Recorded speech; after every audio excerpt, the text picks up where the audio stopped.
Before he turned 19, he won everything, but somehow he wasn't the first pick in the NBA draft. 6 years and many records later, Luka Dončić is one of the most talented basketball players ever. My basketball journey has been a lot of fun. I've always had a ball in my hand. In this video, we'll analyze the amazing talent of Luka Magic and tell the unlikely story of how a kid from Slovenia became one of the biggest stars in the NBA. Luka is for real now.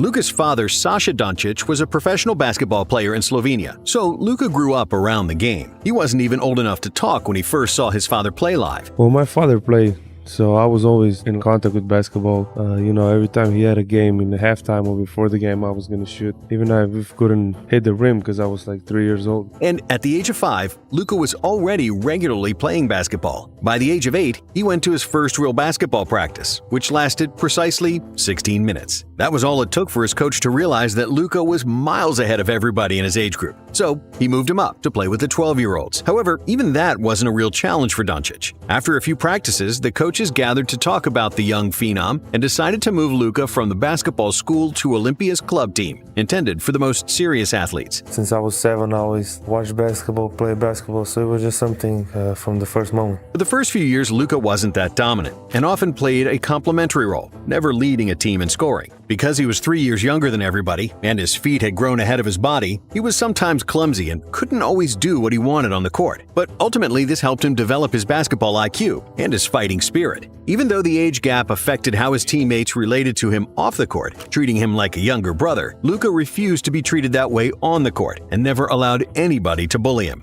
The first time Luka played with kids his age was when he was 13 during an international under-13 tournament in Rome. Luka was 5'11" at the time, and his basketball skills and IQ were far ahead of any 13-year-old in the world. He ran circles around defenders, made no-look passes, and sank silky smooth jumpers. In the final game of the tournament, Dončić scored a 54-point triple-double, leading his team to a 104-76 victory, and was awarded the tournament MVP, averaging 34 points per game. Luka was so dominant that every youth scout in Europe was amazed. And suddenly, the secret was out. He became the most sought-after 13-year-old athlete in Europe, not just in basketball. 6 months later, he left his parents and moved to Real Madrid, which was a very risky move at the time. I had to leave all my family, all my friends, the school I was there, everything, so... He was mature as a child also, but if you go away from home with 13 years old, you become very mature. So this helped him to develop in basketball. It was really tough. I didn't know nobody. Actually, I almost didn't speak English either. I just know how to say hello, how are you, and that stuff. Nobody spoke my language. I didn't speak Spanish. So it was really tough. And that's how I learned Spanish so quick. In 3 months, I was just doing nothing. Just be there, listen, be quiet. Luka didn't know Spanish. He was far removed from his parents at a very young age. And maybe even more importantly, Real Madrid wasn't invested so much in basketball, as they were very much a football club first and foremost, and the basketball team hadn't won a single trophy in 5 years. Going to Madrid or Barcelona as a young player, no matter how talented they are, more often than not isn't a winning combination. And the number of young players who go there and never play for the first team is huge. But Luka wasn't going to back down from a challenge. He again started playing with older kids, dominating youth tournaments and winning MVPs. He quickly learned the language and acclimated to Spanish culture. And after just 2 years, at the age of 15, he started practicing with the senior team. At 16, he made his debut for Madrid, becoming the youngest player ever to play for Real, and the third youngest debutant in league history. For the 2015-16 season, Dončić became a regular member of Real Madrid's senior team, and when he made his EuroLeague debut, he became only the 21st player ever to play in the EuroLeague before turning 17. And he was 17, and he would make some passes that I don't even know how he was doing that. And his IQ was so good at 17. And then, in the 2016-17 season, Luka exploded. In December of 2016, before he even turned 18, Dončić became a Player of the Week in the Spanish League. And 4 days later, against Žalgiris, he was named MVP in the round of the EuroLeague, becoming the youngest player ever to do so. But it's not only the accomplishment that was impressive, it's how Luka did it. He took 2 clutch shots in the last minute of the game like a cold-blooded vet, making both to win the game. Dončić! Another 3! Oh my God! Luka also wasn't just some reserve that got hot. He was actually a starter. and the best player on the floor in the strongest competition in Europe. No 17-year-old should be able to take over a game like that, wave off his teammates in the clutch, and take those shots with no fear. But Luka was bred all his life for those moments, always playing against more experienced competition. By the end of the season, he was named EuroLeague MVP of the round 3 more times, was awarded the EuroLeague Rising Star by a unanimous vote, and claimed the Spanish League Best Young Player award. After the season, Luka joined the Slovenian national team to compete in the 2017 EuroBasket. There he formed a backcourt with Goran Dragic, a guy that used to play with his dad, when Luka was just a 6-year-old ball boy. He was like 2. He would come and watch, he would be at practices. When he was older, like 8, 7, he would be a ball boy. Or come watch the game. So fast forward 11 years, and they formed the best backcourt in Europe, where Dragic drove the opposing guards crazy with his speed, while Luka dissected defenses with surgical passing. And while Dragic was clearly the best player on the team, Slovenia actually looked more stable when Dončić organized the offense, making perfect decisions on almost every possession. In Slovenia's 103-97 win over Latvia in the quarterfinals, Luka scored 27 points and grabbed 9 rebounds. In the semifinals against Spain, he recorded 11 points, 12 rebounds, and 8 assists, with 0 turnovers. And Slovenia won again. In the final against Serbia, Luka had 8 points and 7 rebounds. He takes it all the way. Oh! How about that from Luka Dončić? Before exiting the game in the third quarter due to an injury. But Dragic was an unsolvable mystery for everybody. And with his 35 points, Slovenia won gold. Dragic was named the tournament MVP, and Luka made the all-tournament team, averaging 14 points, 8 rebounds, and 4 assists. He's a born winner, so, no, I'm not kidding. Mark my words, he's gonna be one of the best in the whole world. When the 2018 club season started, there wasn't a question of who was the best player and leader at Real Madrid. Luka grabbed the keys to the offense and started orchestrating his teammates, often waving his hand at vets when they started to screen without being invited. This kind of moxie and complete understanding of basketball was something never seen before, at least not by an 18-year-old. However, Luka backed it all up with his game. He dominated both in the Spanish League and the EuroLeague, winning multiple Player of the Round and Player of the Month awards, again becoming the youngest player to do it. I don't have really words right now. It's an amazing feeling. Very special for me, and I'm so glad to have these teammates, to have these coaches, to have everybody in my team, and I'm really happy.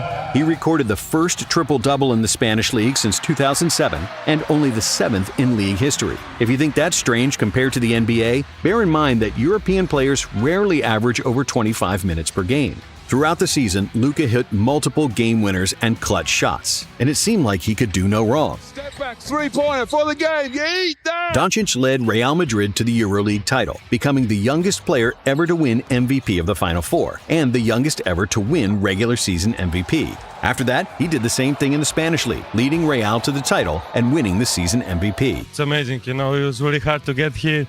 The whole season, I always say, I think this was one of the best seasons in EuroLeague. Anything could beat you, so I'm very, very happy to be here and play this final. In just 3 years of being a pro, Dončić became the LeBron of European basketball, a guy who doesn't need any actions called for him and can run the entire offense by himself. Once again, lovely skill. Have some of that. With an almost perfect overview of the game, Luka was equally good at finding passing lanes for his teammates or creating space for his own shot. He wasn't fast, but he always got where he wanted to go on the court. He wasn't athletic, yet he could always get defenders off balance. And his shot wasn't perfect, but he always seemed to hit big shots when it mattered the most. A reason for Luka's dominance is how he trained his body.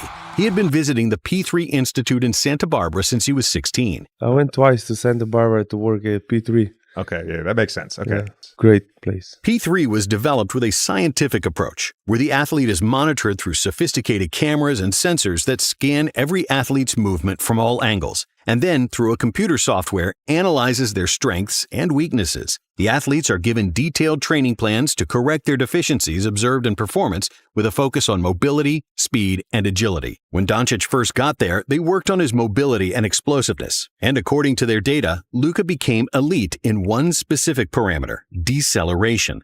Luka Dončić is not a vertical or linear athlete, but he's got the best breaks in the world. Most NBA players are fantastic when it comes to acceleration. From 1 to 100, they go like a Ferrari. Unlike them, Luka goes from 100 to 0 in the blink of an eye, which is very important when attacking with the ball in his hands. Yeah, I think it's just playing at my own pace. I think a lot of guys appreciate that.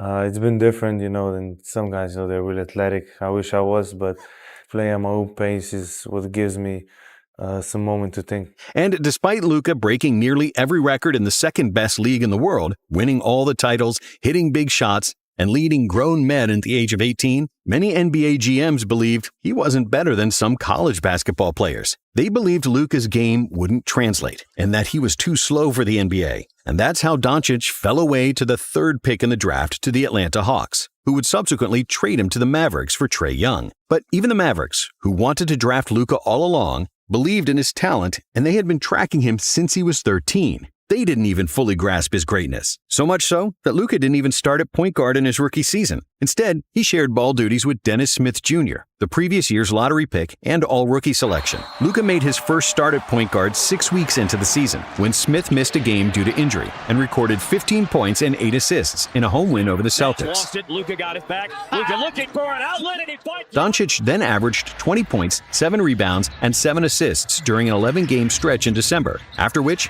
the Mavs realized they had, by far, the best player in the draft. In January, Luka became the youngest player ever to record a triple-double, and the first teenager in NBA history with a 30-point triple-double and multiple triple-doubles. Dončić was just the 5th player in NBA history to average at least 20 points, 5 rebounds, and 5 assists in his rookie year. First of all, I would like to make the playoffs, but personally, I think every rookie wants to win the Rookie of the Year. And he was just 2 votes shy of being the 6th player ever to win Rookie of the Year unanimously. He's passed that next up after his first season. Like, you knew Luka's going to be that guy, and he's that guy now. Early in his sophomore season, he became the fastest player to reach 2,000 points in the NBA, 5 games faster than LeBron James, 10 games faster than Durant and Carmelo, and 75 games faster than Kobe Bryant. Once he got acclimated to the NBA, Luka became not only the most important piece in the Mavericks system, he was the system. A guy who pulled all the strings and made everything go. Dončić averaged 29, 9, and 9 for the season and made the first-team All-NBA, becoming just the 2nd player behind Tim Duncan with that honor in his first 2 seasons. But when the playoffs started, Luka took it up a notch. In his first playoff game against the Clippers, he scored 42 points, which was the most ever in an NBA playoff debut. In Game 4 of the series, Luka became the youngest player in NBA postseason history with a 40-point triple-double, scoring 43 points, 17 rebounds, and 13 assists, including this dagger for the win. Back to Dončić. Dončić pulls up, three-pointer. Bang! Bang! It's good! Dončić wins the game at the buzzer! However, the Clippers still proved too strong for Dallas, winning the series in 6 games, despite Luka averaging 31 points, 10 rebounds, and 9 assists. In his 3rd year, Luka continued to break records, again making first All-NBA team and finishing 6th in the MVP voting. Dallas again matched up with the Clippers in the first round, and Dončić was even better this time, averaging 35, 8, and 10. But the Mavericks lost again, this time in 7 games. And just like with all great players, doubters started to arise. How come Luka is so great but can't win in the playoffs?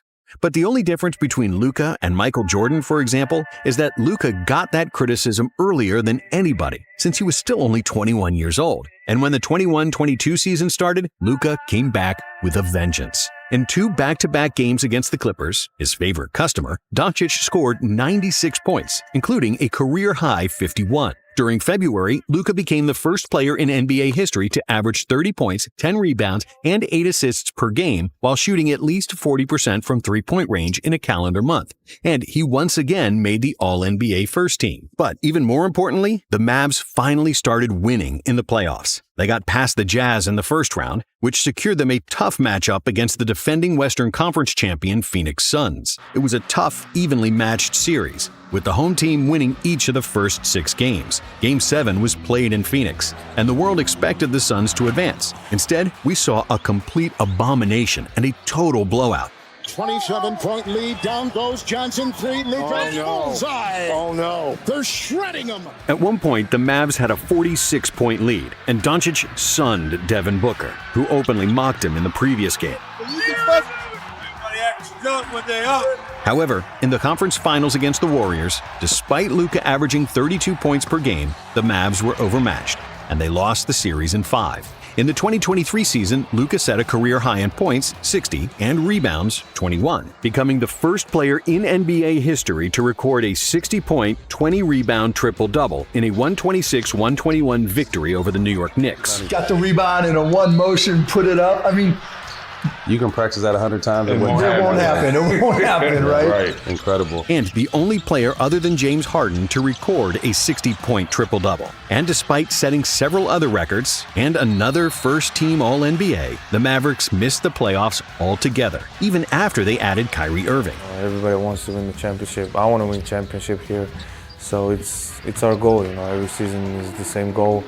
But it's a lot of work to do. This brings us to 2024, in a year where Luka made another step forward and further improved his game. He improved his averages to an unreal 33.9 points, 9.8 rebounds, and 9.2 assists per game, winning his first scoring title. In a January game against Atlanta, Luka torched the Hawks for 73 points, the fourth highest scoring game ever, and the first 70-point game while shooting 75% or better from the field. Just insane. I was just going, whatever the defense gave me. In the second half, they double me all the time, so I tried to make some plays. So sometimes I would just break the double. So just seeing the game. For the entire season, Luka disintegrated every defense like rust disintegrates iron on an abandoned ship. Slowly and relentlessly. His footwork has become so masterful that almost every step has its own meaning. One is tiny, the second a bit bigger, the third lulls you to sleep, and with the fourth, he's gone. Jab, jab, jab, right hook, KO. His understanding of space and basketball geometry, combined with his perfect handle, amazing footwork, and big body that constantly leans on opponents and pushes them out of balance, it's like basketball art. The full speed to the decel, how much are you practicing that? When did you develop that? I didn't practice that.